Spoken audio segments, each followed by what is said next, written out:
This investment analysis is for real investors who know what they are doing and need to make go, no-go decisions fast. To get started, first, navigate to a property that you're interested in. We'll use this property that is headed to foreclosure auction in Sacramento, California for this example. Before doing your analysis, you'll need to determine what the property is worth for flips, or how much it will rent for rentals. So we'll start by clicking Value in the sidebar to jump to that section. We offer lots of tools for determining value. To learn more about those, watch the Real Estate Pros Value, Equity, and Comparables video.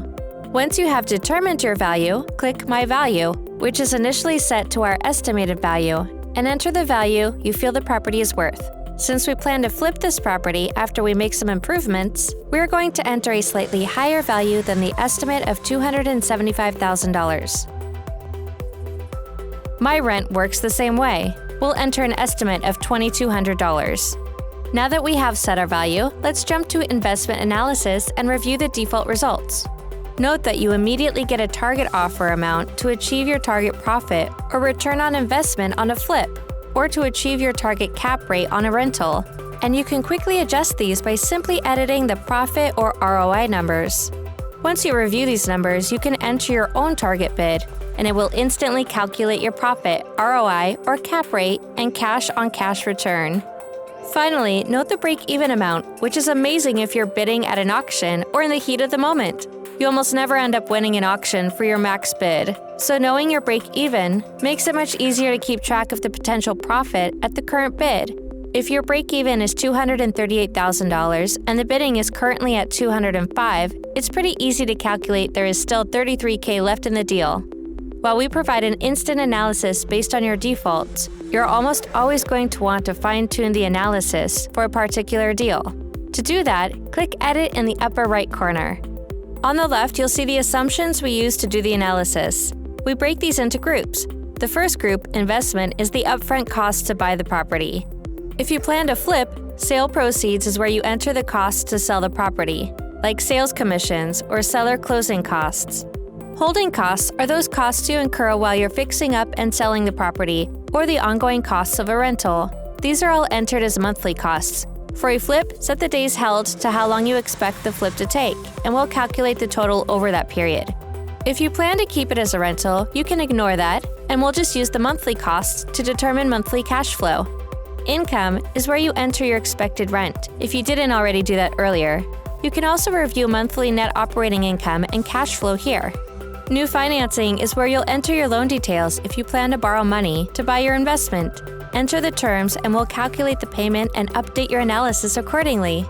Assumed debt is a tool you really won't find in most investment analysis tools, and it is specifically designed for foreclosure investors who buy second loans or association liens at auction, where the sale is subject to existing debt, or for investors who buy from owners subject to their existing debt, or using a wrap. These are really advanced strategies that we don't recommend unless you have the training and understand the risks. Note that all the calculations are updated each time you enter a number, and you can always see your results on the right. Once you're done customizing the assumptions behind your analysis, just click Save. Note that it now says Last Saved On with today's date, so you always know how recent your last analysis was. This is especially important for foreclosures, which can postpone for months at a time. Finally, you can always reset the analysis back to your default settings. Speaking of default settings, click the Default Settings button to review and edit those. We have preset most of them to reasonable defaults, but things vary a lot by market and by your approach to investing, so we highly recommend putting some time into tweaking them to your needs. Most are pretty obvious, but do note that repairs are entered as dollars per square foot. Repairs are going to vary a lot from property to property, but we find this the best way to make an initial estimate.